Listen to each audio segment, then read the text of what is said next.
Bonjour à tous. Lecture du grand secret de la psychanalyse. Quatrième et dernière partie. L'expérience analytique. La soumission, Lacan ne la traite pas comme une défaillance, au contraire, il définit le sujet par la soumission. Ce qui pose problème pour lui, c'est plutôt la liberté. La folie, comment est-elle définie par Lacan? Comme un délire de liberté. Pour lui, les hommes libres, les vrais, ce sont précisément les fous. Jacques Lacan, Tous écrits, Conférence sur la psychanalyse et la formation du psychiatre à Sainte-Anne, version numérique, Association lacanienne internationale, page 1104. La folie, c'est la forclusion de la soumission. C'est le rejet du signifiant primordial, signifiant pour lequel le sujet est venu, pour la première fois en position de s'y assujettir. Jacques Lacan, Les 4 concepts fondamentaux de la psychanalyse, Paris, Seuil, 1973, page 307. Pour Lacan, la croyance en la liberté est un délire. C'est pourquoi la différence à laquelle Lacan accorde une grande importance, c'est celle de la soumission et de la liberté. La liberté, c'est le contraire justement de la soumission, c'est le contraire de la dépendance. C'est pourquoi pour lui le sujet est toujours l'effet d'une cause, tandis que se prendre pour la cause de soi, c'est la folie. Dans la folie, la soumission est comme forcluse, rejetée par la croyance en la liberté. Pour Lacan, croire être libre est de l'ordre du délire.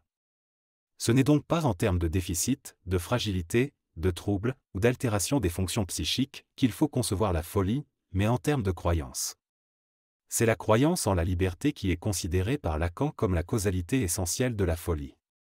En 1946, aux Journées psychiatriques à Bonneval, alors qu'Henri est, fidèle à la tradition cartésienne, qui fait de chaque individu l'auteur de son monde, et conduit à considérer les maladies mentales comme des insultes et des entraves à la liberté. Lacan va lui répondre en avançant, au contraire, que la folie, loin qu'elle soit pour la liberté, une insulte, elle est sa plus fidèle compagne, elle suit son mouvement comme une ombre. Jacques Lacan écrit un propos sur la causalité psychique, Paris, Seuil, 1966, page 175. Le phénomène de la folie n'est pas, pour lui, séparable de la liberté. Ce qui est mis en question, c'est justement la croyance en la liberté. C'est ce qu'il confirme quelques années plus tard dans son séminaire sur les psychoses. J'ai essayé la dernière fois de vous montrer que le moi, quoi que nous pensions de sa fonction, et je n'irai pas plus loin qu'à lui donner celle d'un discours de la réalité, comporte toujours comme corrélat un discours qui, lui, n'a rien à faire avec la réalité. Avec l'impertinence qui, comme chacun sait, me caractérise, je l'ai désigné comme le discours de liberté, essentiel à l'homme moderne en tant que structuré par une certaine conception de son autonomie. Je vous en ai indiqué le caractère fondamentalement partiel, inexplicable, parcellaire, différencié et profondément délirant. Jacques Lacan, Les psychoses, Paris, Seuil, 1981, page 165. La santé mentale, j'y mets volontiers des guillemets, si on veut employer ce terme, se mesure à la distance gardée avec l'identification à soi-même, qui s'appelle le moi. Jacques-Alain Miller, Vie de Lacan, cours numéro 9 du 14 avril 2010, page 5. Le moi comme tel, pour Lacan, est profondément délirant. C'est une thèse que l'on trouve déjà dans son tout premier enseignement où il repère la paranoïa comme étant intime à la fonction du moi lui-même. Par contre, le concept de sujet, on peut dire que c'est un concept anti-délirant. Ce que Lacan appelle le sujet ou manque d'être, c'est plutôt un indicateur de santé mentale.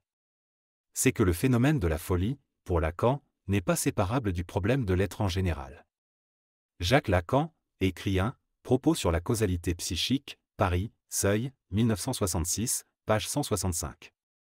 La cause essentielle de la folie est liée à la croyance du sujet sur son être. C'est le rapport à l'être qui est déterminant. Loin donc que la folie soit le fait contingent des fragilités de l'organisme, la folie se mesure plutôt à l'attrait même des identifications où l'homme engage à la fois sa vérité et son être. Jacques Lacan écrit un propos sur la causalité psychique, Paris, Seuil, 1966, page 175. Ce n'est pas tant la fragilité de l'organisme qui cause la folie que le fait de se prendre pour l'être. La folie relève du délire d'être, et non pas d'une défaillance organique ou d'un défaut des fonctions psychiques. C'est pourquoi Lacan va dire que si un homme qui se croit un roi est fou, un roi qui se croit un roi ne l'est pas moins. Jacques Lacan écrit un propos sur la causalité psychique, Paris, Seuil, 1966, page 170. Lacan prend aussi l'exemple de la figure du Godelureau qui croit ne se devoir qu'à lui-même, qui croit ne dépendre que de lui-même, qui se croit en somme ce qu'il est, un heureux coquin, mais le bon sens lui souhaite in petto l'anicroche qui lui révélera qu'il ne l'est pas tant qu'il le croit. Jacques Lacan écrit un propos sur la causalité psychique, Paris, Seuil, 1966, page 170. Il donne également l'exemple Napoléon. Napoléon ne se croyait pas du tout Napoléon, pour fort bien faire savoir par quels moyens Bonaparte avait produit Napoléon. Jacques Lacan écrit un propos sur la causalité psychique, Paris, Seuil, 1966, page 170. Voir également Jacques-Alain Miller, Vie de Lacan, cours numéro 9 du 14 avril 2010, page 5.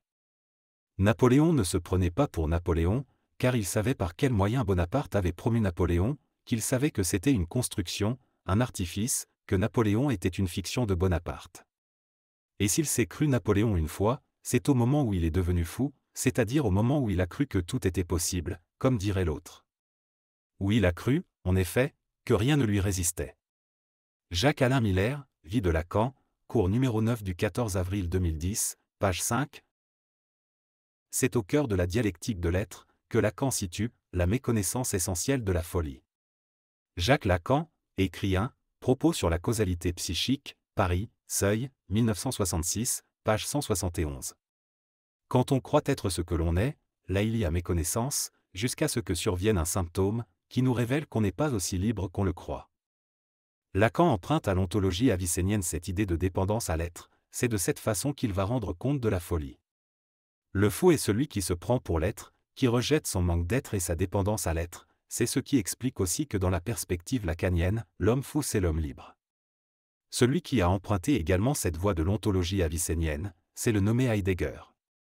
Voilà ce qu'il peut écrire par exemple dans l'interprétation de la deuxième considération intempestive de Nietzsche, la conception de l'homme comme sujet, tout autant que l'interprétation antérieure et inamovible de l'homme comme animal raisonnable comme vivant là-devant, font l'une et l'autre obstacle de la même manière, en se renforçant mutuellement, à tout questionnement plus originaire qui vise l'essence de l'homme et de l'être homme à partir de son allégeance à l'être lui-même. Martin Heidegger, interprétation de la deuxième considération intempestive de Nietzsche, traduction Bouteau, Paris, Gallimard, 2009, page 185. C'est dans ce même fil que Lacan conçoit l'expérience analytique. L'opération analytique a toujours pour but de résoudre cet obstacle majeur qui est l'autonomie, pour conduire le sujet à consentir à son manque d'être, et à faire allégeance à la cause qui le détermine. Le sujet n'est que l'effet d'une cause, alors qu'il a plutôt tendance à se prendre pour la cause de soi. Il y a donc avant tout, pour Lacan, une position du sujet qui est de dépendance, de soumission, par rapport à une cause. Par contre, celui qui refuse de se soumettre à cette cause peut alors être considéré comme libre, mais aussi fou. Pour le faire sortir de son délire, le but de l'analyse est donc de conduire à accepter son manque d'être et à se soumettre à la cause qui le détermine. L'expérience analytique, Lacan la conçoit toujours comme l'envers d'une libération, parce qu'elle vise toujours la soumission. L'interprétation n'est pas ouverte à tous les sens. Elle n'est point n'importe laquelle. Elle est une interprétation significative, et qui ne doit pas être manquée. Cela n'empêche pas que ce n'est pas cette signification qui est, pour l'avènement du sujet, essentielle. Ce qui est essentiel, c'est qu'il voit, au-delà de cette signification, à quel signifiant non-sens, irréductible, traumatique il est, comme sujet, assujetti. Jacques Lacan, Les 4 concepts fondamentaux de la psychanalyse, Paris, Seuil, 1973, page 279.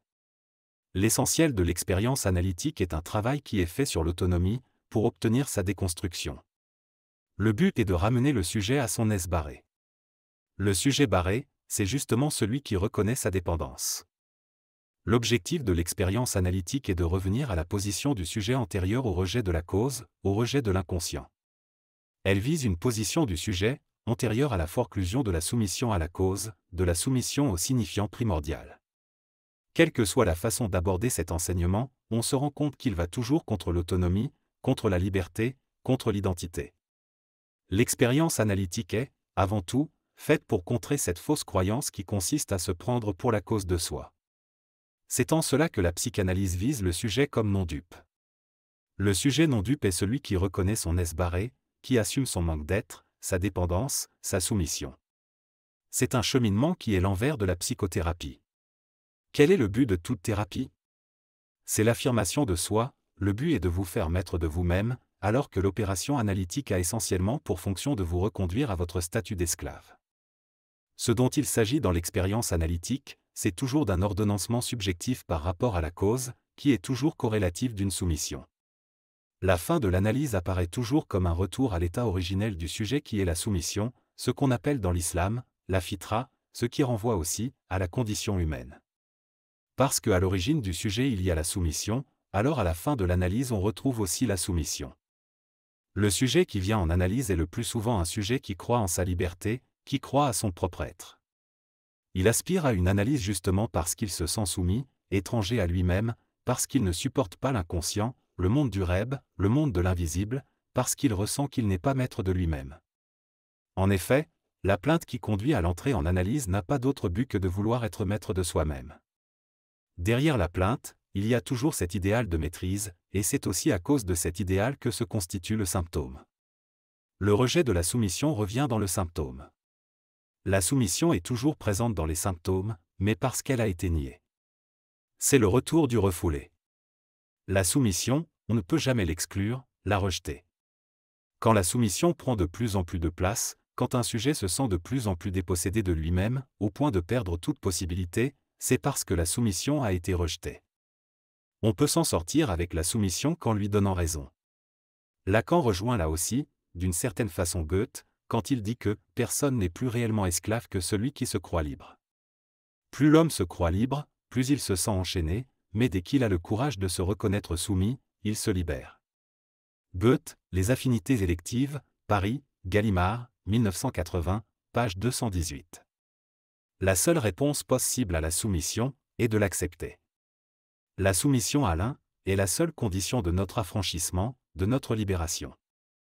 Donc, le sujet gouverné par cet idéal arrive avec cette croyance en son être, en sa liberté, mais en rejetant l'inconscient, le monde du rêve.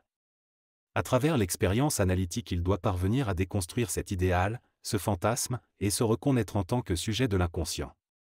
Il arrive avec son cogito, persuadé d'être maître de lui-même, et l'analyse a pour but de le conduire à déconstruire cette fausse croyance et à consentir à sa soumission, comme sujet de l'inconscient, comme sujet du monde du rêve. Le but est de le faire renoncer à sa liberté et à consentir à la cause qui le détermine. Le sujet est déterminé par une cause et c'est cette cause à la fin de l'analyse qu'il devra à nouveau assumer. Comment le sujet passe-t-il de cette fausse croyance en sa liberté à la position de sujet de l'inconscient? Eh bien par la négation sur sa liberté. Il doit faire la négation sur son moi. C'est à cette seule condition qu'il peut retrouver l'accès à son désir, à sa foi. Le sujet ne peut se mettre en rapport avec la cause qu'en renonçant à sa liberté. À cet égard, l'expérience analytique vise essentiellement la déconstruction de la liberté. C'est dans l'idée que la cause est déjà là au départ, mais voilée par le moi. Le but de l'expérience analytique est de déconstruire cet obstacle majeur, pour permettre à la cause de se dévoiler de la façon la plus pure possible. Lacan distingue des états différents du sujet, un état antérieur et un état postérieur à l'expérience analytique. On a donc à l'entrée en analyse un sujet qui croit en son autonomie, qui croit à sa liberté, puis à travers l'expérience analytique ce sujet finit par traverser, déconstruire ce fantasme, et réaliser qu'il n'est pas maître de lui-même, mais soumis à l'inconscient, au monde du rêve. Il doit en passer par la mort pour reconnaître sa dépendance, et accepter sa soumission. Ce qui pour lui, auparavant, était totalement inacceptable. Le but est d'obtenir une transformation, un changement de la position du sujet par rapport à la cause. Il doit passer de l'illusion d'autonomie à la dépendance, de l'impuissance à l'impossible, de l'identité à la division, de la liberté à la soumission. Cela implique la mort du moi. Il faut en passer par là pour que cette mutation puisse se faire. Ça veut dire que celui qui arrive déjà à se remettre en question, qui arrive à réaliser au fond qu'il n'est rien, qui arrive à faire la négation sur lui-même, à mourir à soi-même, se trouve sur la bonne voie, vers la cause, vers le réel, mais ce n'est pas tout. Cela implique également le sacrifice du sujet supposé savoir. Sans le sacrifice du sujet supposé savoir, il n'y aurait pas de fin d'analyse. Il ne faut jamais oublier la position de semblant du psychanalyste. La psychanalyse comme expérience à vivre ne peut nullement se réduire à un savoir-faire du psychanalyste. Il n'est là que comme artifice, comme un subterfuge nécessaire à l'expérience. Le psychanalyste n'est qu'un moyen, il est là d'abord pour faire croire qu'une satisfaction est possible. La visée du sujet supposé savoir est l'induction au travail. Il est l'illusion nécessaire à l'expérience, il soutient l'illusion de la satisfaction pour qu'une analyse puisse débuter. Il ne fait que s'offrir, comme point de mire, pour quiconque est mordu par le culte du savoir. Jacques Lacan, L'envers de la psychanalyse, Paris, Seuil, 1991, page 122. Il ne fait que donner un support à ce transfert, à ce fait d'amour, à cette foi faite au savoir, alors qu'il sait très bien que cette croyance n'est pas soutenable. Celui qui entre en analyse, il entre parce qu'il veut savoir, mais à la fin du parcours, il doit réaliser que du savoir, en ce domaine, il n'y a rien vraiment à attendre. Il doit parvenir en fin de parcours au sacrifice du sujet supposé savoir. Le terme de l'analyse consiste dans la chute du sujet supposé savoir. Jacques Lacan, L'acte psychanalytique, version numérique, séminaire non publié, page 87. Celui qui reste trop fasciné et ne porte pas suffisamment de soupçons et de doutes à l'égard du psychanalyste ne pourrait s'en servir. En fait, le psychanalyste ne devient vraiment utile qu'à partir du moment où on a réussi à se passer de lui. Évidemment, c'est également valable pour le guide spirituel. Tant qu'on reste attaché au sujet supposé savoir, on se trouve en infraction par rapport à la cause. L'expérience doit conduire au réel, et il n'y a pas d'autre moyen pour y accéder que la négation, la destruction, le sacrifice des semblants, y compris le sacrifice du sujet supposé savoir. À la fin de l'analyse, le sujet supposé savoir doit chuter, justement pour ne plus faire écran au réel. À l'institution du sujet supposé savoir, correspond à la fin de l'analyse sa destitution. La chute du sujet supposé savoir ne se réduit pas seulement par la séparation avec un analyste en particulier, mais bien par la fin du culte voué au savoir. C'est seulement à partir de ce renversement qu'une fin d'analyse est concevable. Cela veut dire qu'à la fin de l'analyse, le sujet doit réaliser qu'il ne peut compter sur rien, sauf sur le réel. Il doit arriver à réaliser qu'il ne peut ni compter sur lui-même, ni sur un analyste en particulier, ni sur la psychanalyse elle-même. C'est là que prend son sens il n'y a pas d'autre de l'autre. C'est une négation radicale, généralisée qui doit se produire. Il faut noter que l'itinéraire ici du sujet en analyse ne fait que répéter celui d'Al-Ghazali qui fait table rase de tout, qui ne croit plus à rien, sauf à l'un. En fin d'analyse il faut témoigner, et de quoi est-ce qu'on témoigne en fin d'analyse? On témoigne qu'il n'y a pas d'autre de l'autre, autrement dit, on témoigne qu'il n'y a pas d'autre garantie que l'un. Cela suppose de faire la négation sur l'ensemble des semblants et de prendre acte qu'il n'y a qu'une seule et unique garantie qui est l'un. C'est à cela que Lacan fait allusion quand il fait référence à l'index levé du Saint-Jean de Léonard de Vinci. Jacques Lacan, écrit de La direction de la cure, Paris, Seuil, 1966, page 119. Il faut savoir que cela fait également écho à l'islam, quand on témoigne, on prononce la profession de foi, et en même temps, on lève l'index de la main droite, justement pour indiquer qu'il n'y a pas d'autre garantie que l'un. Lacan nous donne beaucoup d'indices, l'important est de voir à quoi il se rapporte.